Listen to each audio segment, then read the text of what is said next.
Hey, what's up? Craig here for the Tropical Tribe, with my goggles on for the first time, because quite frankly, it's early in the morning and I can't be bothered to put my contact lenses on. So, in this week's video, I'm going to talk through all of the changes that we've done in the garden over the past couple of weeks to account for the arrival of the new puppy. I've had to dig up so many plants, lose half of my stream, and build a picket fence right through the middle of the garden. But you know what? I actually think it looks better.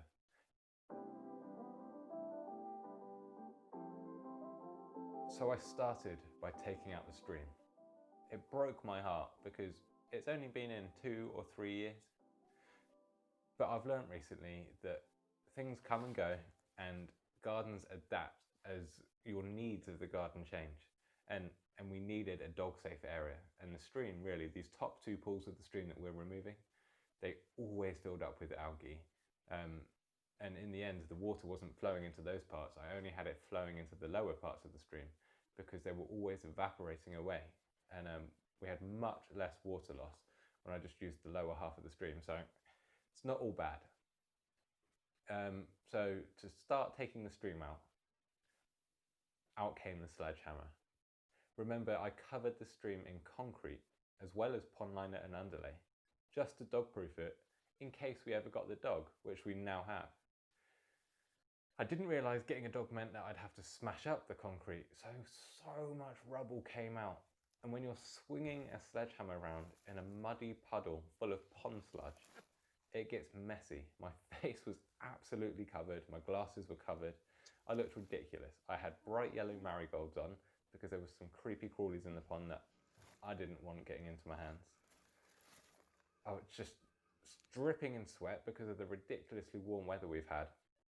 But once the concrete was out and bagged up, ready to go to the recycling centre, I could remove the pond liner and then the fleece pond underlay.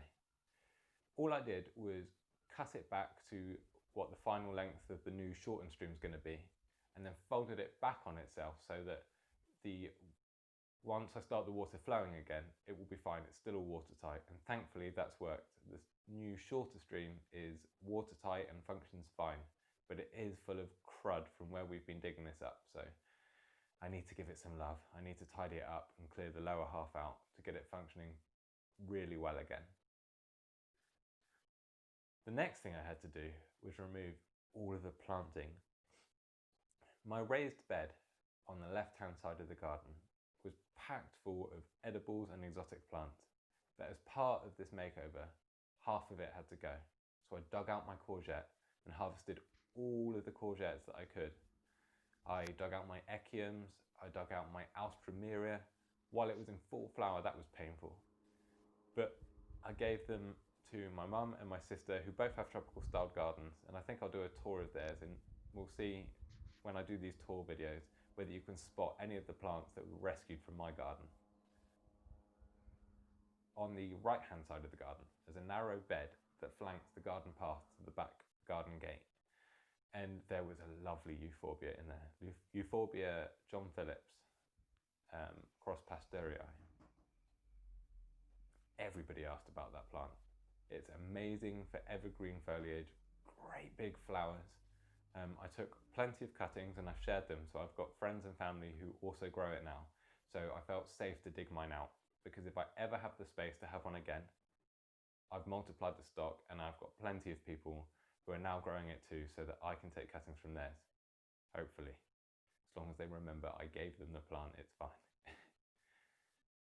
I had to dig out a banana plant, a nice big fatsia, but I wasn't too precious about that. It was just a standard green one. I've still got polycarpa, variegated, and spider's web in the garden. What else was there? Oh, there was a golden Indian bean tree, but I refused to move that. Not while it's in leaf. I might have a go at digging it out and moving it to behind the picket fence in winter when it's dormant, but I'm not going to do it now. I love that tree. The lovely lush golden leaves just look really nice, and I think actually now that it's been turfed, the lime green leaves against the green turf just look really, really good. And it casts a bit of shade for the dog because our garden gets hot. So at the moment it's functioning well. But like I say, in winter I might move it. Unless the person asking me to move it, wifey, forgets. and then I'll just leave it where it is.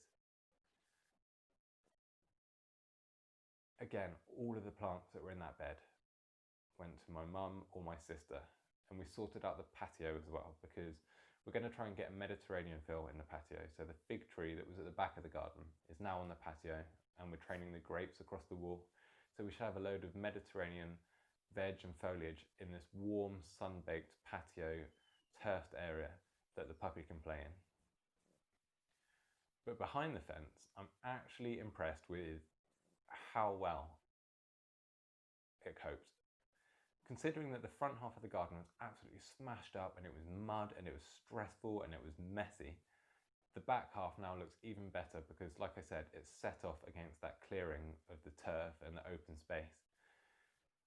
Everything kept growing and I wasn't paying attention to it because I was doing the fence and everything on the dog side.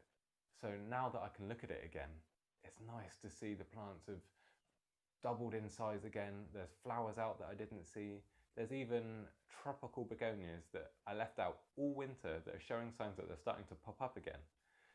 As I've said, I'm really happy with the result, and it's taught me not to be so stubborn.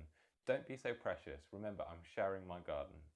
And when I share the ideas and what we grow in it, it makes everybody I share it with so much happier to come and enjoy it. I said in an Instagram post, which you should follow me on Instagram, by the way, if you don't already. Username's on screen. I said that some of the happiest gardeners I know realise that they're doing their garden to share it long before me. And some of the grumpiest I know are yet to have that light bulb moment. And I stand by that. There are so many grumpy gardeners out there that moan that people are touching this, smelling that, walking over there. The garden's for them to enjoy. That's why we do it. Or at least that's why I do it. Maybe each to their own. Now, if you enjoyed watching this video and you want to see updates on this garden, including an upcoming video of some new plants that have been added to my tiny tropical styled garden, then please like the video and hit subscribe. And comment below and let me know how all of you in the tropical tribe have coped with dogs or animals in your garden, or maybe even children. I remember kicking the football into my granddad's flower beds relentlessly, and I couldn't understand why he got so angry and upset when we did it, but now I understand. He must have spent hours, weeks or months tending to these plants, and we would just kick our footballs in and then run in to get the balls, trampling everything and then run out. I understand now, I'm sorry. Thank you so much for watching, and I will see you all in the next video.